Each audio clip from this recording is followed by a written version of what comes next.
I was telling Carrie about we don't really call it a sales call. We call it an enrollment conversation that I had with a gentleman consultant. It's probably about a month ago. And I was joking about how if a sales trainer reviewed this call, typical run-of-the-mill traditional sales trainer, always be closing guy. Yeah, well, even the more nuanced ones than that, sure. Even them, right?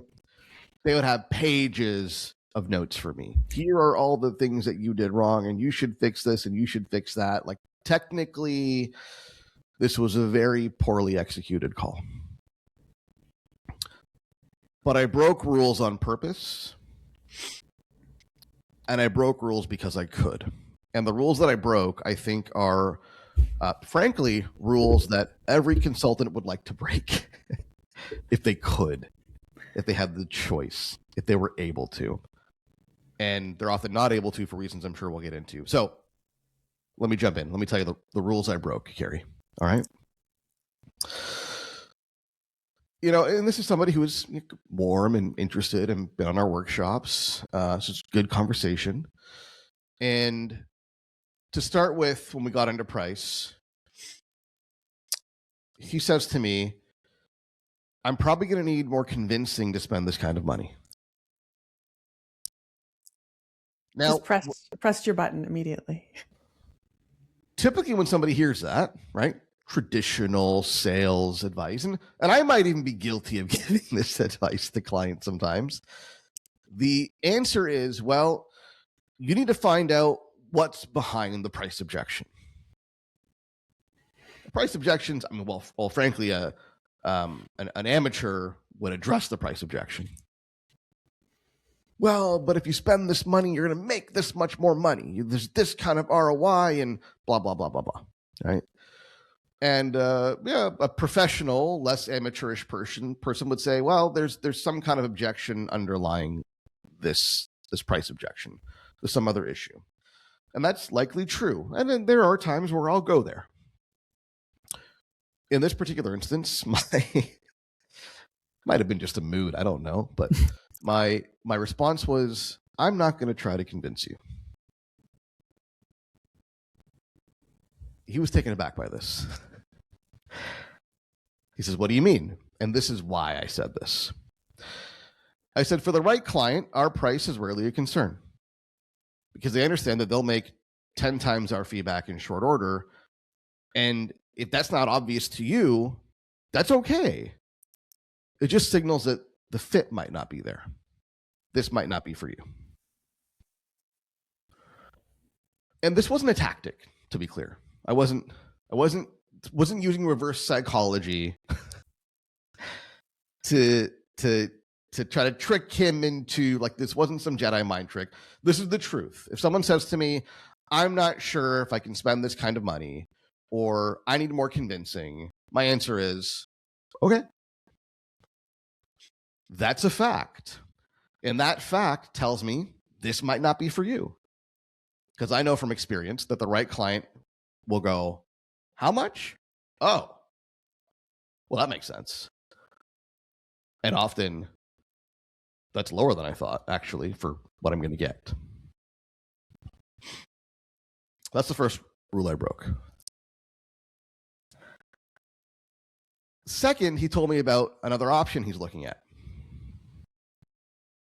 Another consultant told me a little bit more about what they do. It's pretty forthright and honest about why he's considering it, how he feels about it. And I think was also pretty honest about why we're, a little bit in the lead in that race, so to speak. And it was also evident that he was expecting me to talk him out of it, right? He was expecting me to cast doubt into that other option, that other path, that other consultant, critique, etc. Right? Hopefully tastefully, right? But that was clearly what I think he was expecting me to do. And I did pretty much the exact opposite. I gave him my honest opinion about why it actually would make sense, and in what circumstances it might make sense to work with that other consultant. In this case, that other consultant was more specialized than us. That other consultant worked in this particular person's specific market or niche. So I told him when that might make sense and why that might be a better option. And then I also told him, conversely, under what conditions working with us might make more sense, and left it to him to differentiate without clearly pointing him in any one direction. And then the icing on the cake. At the end of it, he goes, okay, interesting. I need to think about this. Feel free to ping me. It's one of my favorites. And I said, I probably won't. But you let me know if and when you're ready to get started. So did I fail, Carrie?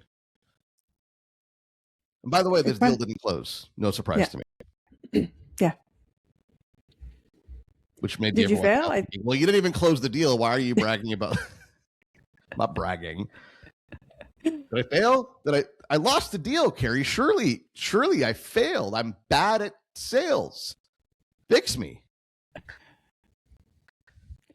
You're like, I ain't got that kind of time. This is a short episode. Yeah, exactly.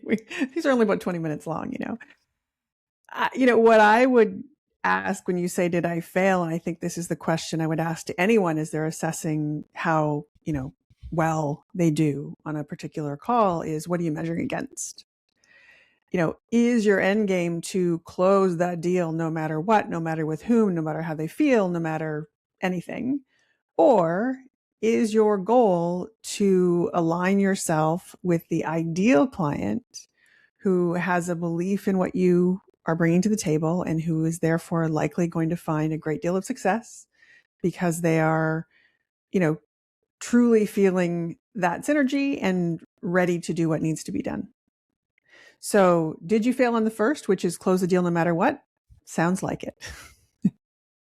But did you pass against the rubric of, was this truly the right person that we want to be working with and who's likely to find success here? Sounds like you did great. I give you an A. The thing that's very interesting, and this is not going to be true for everybody, but it's true for me, and it's going to sound arrogant. I could have closed him. I could have closed the deal. He was far enough that I could have put my persuasion hat on, and I could have objection handled him into buying. I could have done that. I am able to do that. But I didn't. There's two important reasons why. I'm going to come at this from a moral standpoint, and I'll come at it from a practical standpoint. From a moral standpoint, I believe that you have a moral obligation to only enroll clients who are truly a good fit and to actively disqualify clients who are not a good fit. Why is that? Because you're looking to help people ultimately, right? So why would you disqualify people that you could help even if they're not a perfect fit? Well, the reason why that is, and if I take us as an example, we have limited capacity in our programs. And so, if I could rate a client on a scale of 1 to 10, which I often do in my head, right? I don't want a 5 in my programs when they're surrounded by 8s and 9s. And to the extent I can get more 8s and 9s and 10s, I mean, 10's a high bar, but more 8s and 9s in the program, I want more 8s and 9s. And I want a 5 polluting the environment, so to speak, right? And so it's my moral obligation to the clients that I serve and the environment that we create and the service that we deliver to only enroll best fit clients, because anything short of that would be falling short on our mandate and our obligation to the marketplace. That sounds very lofty. There's a practical side too. If you try to close somebody, 2 things happen. 1 of 2 things happen, rather. Either it works, and then you run the risk of a heavy dose of buyer's remorse. When the emotions settle, because closing somebody usually means playing on emotions. When the emotions settle, the underlying objections that you glossed over by playing to their emotions, tend to resurface, and you end up with a problematic client. Been there, don't care to go back. Or if they don't close, they feel like you were trying to close them. And because of that, they don't buy. And because of that, they don't come back because their perception of you is this person was just trying to get me to buy something. They were trying to close a deal. And that left a bad taste in their mouths, and you've lost the deal, not now, but forever. Yeah, to me, there's something at the base of this, which is the fact that you are meeting them on a level that shows mutual respect, right? Like the notion of trying to sell somebody is a bit, or often a lot, obnoxious, right? I know better than you. I'm going to tell you what to do. I'm going to, like, to your point, kind of zigzag around your psychology to find a way in. People aren't stupid, right? Like they get it. And you might get away with it if you're selling someone a TV because they want the TV anyways, and they walk away and they have what they came for and it's fine. But there are a couple things you did, right? Like you maintained your stance as the expert in the conversation when it came to the problem that they wanted to talk about. So you didn't sort of hand it all over to them and say, okay, you know best, do what you will. You gave them more information, right? You treated them as a fully formed adult who makes, competent with a competent decision-making framework. And that's how you walked into the conversation, or that's how you landed in the conversation. Same issue with not bad-mouthing the competition. I think a lot of people will take an opportunity to try to take out, the other option at the knees.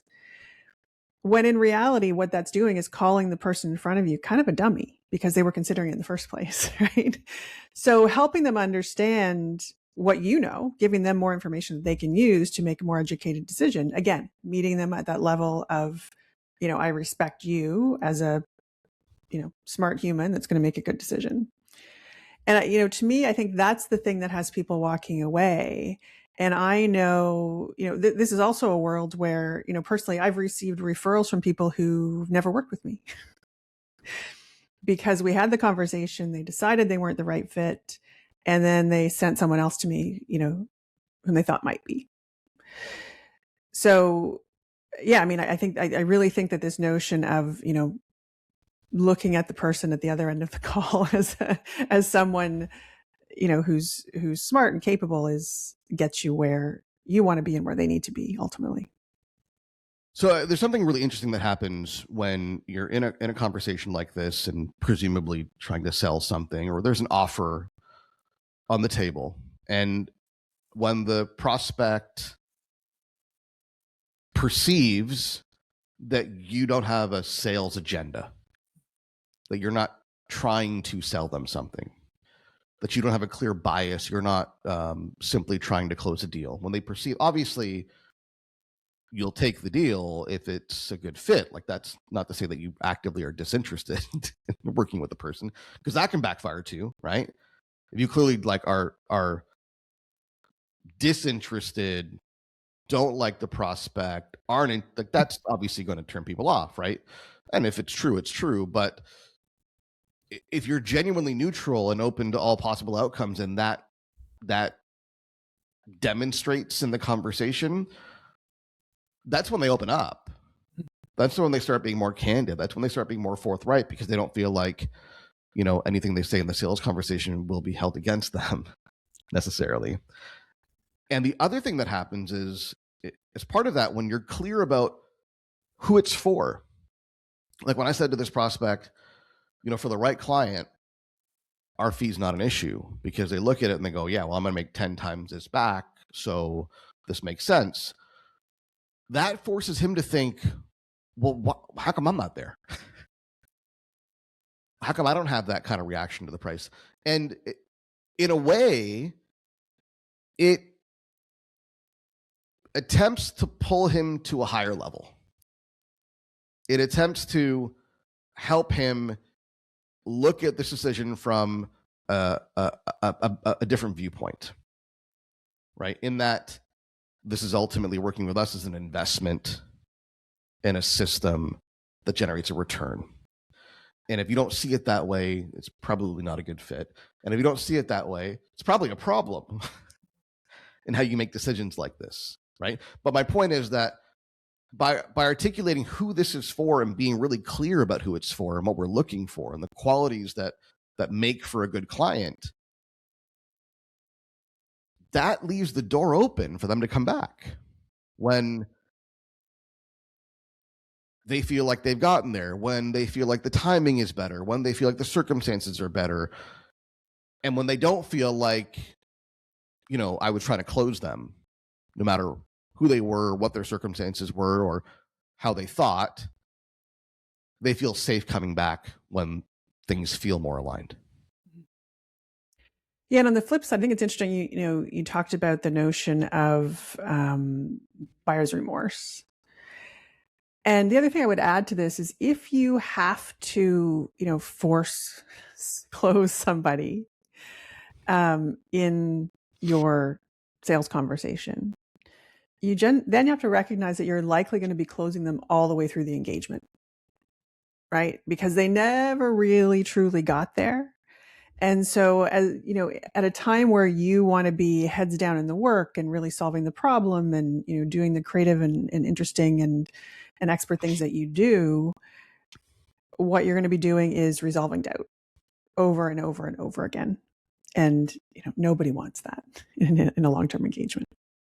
Yeah, and that's a really good reframe because I think people think about the transformation that they take clients through. They think about the beginning of that transformation after the letter of engagement signed, after the contract signed. Now we begin.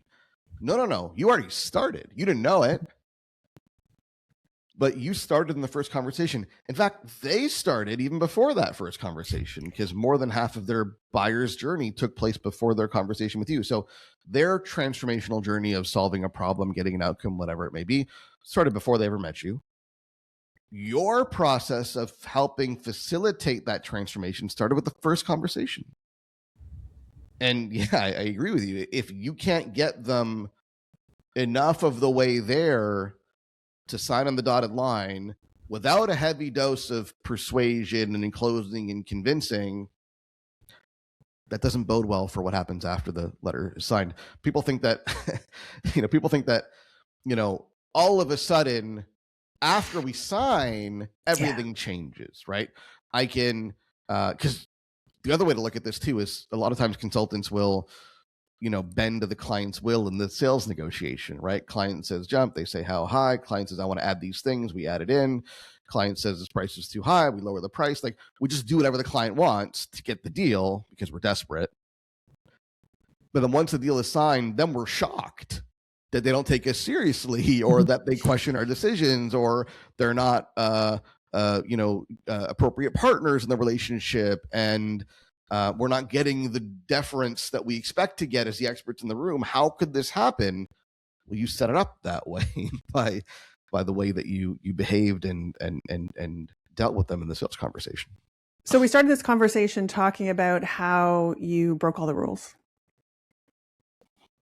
Is that your advice to everyone who's listening? I think to sum up, I've always felt that most traditional sales advice is at best not relevant to consultants and at worst detrimental to consultants because most traditional sales advice is catered to professional salespeople, people who sell for a living. And that is an honorable profession and I have tons of respect for them. And that's not what consultants do for the most part. Consultants have to sell and deliver their services, which is a very unique context because you are, the listener, most likely not like a traditional salesperson handing the client off to a delivery person after the deal is signed, where there's an obvious opportunity to reset the relationship. No, the relationship is yours. You're still holding the bag after the deal is signed. So the way that you get them there into the engagement is a material question. The expectations you set, the way you handle yourself, the way that you treat them, the way that you answer their questions, the way that you build belief, that is all part of the transformation. And so Moral of the story to me is I want you to throw away all the traditional sales advice because it's either not relevant or it's dangerous to you, and instead focus on not closing somebody, but helping them enroll in a transformation and qualifying them to be the right fit to engage in that transformation with you. Now, the obvious caveat to this that I think we have to mention before we wrap up is easier said than done when my pipeline is empty. So all of this is frankly a luxury. It's a luxury you can afford yourself when you have an active pipeline of clients that you're talking to. But if you're in a position where you've got no business or you've got no pipeline and a qualified deal, qualified in air quotes, presents itself once in a blue moon and you have to close it, none of this works.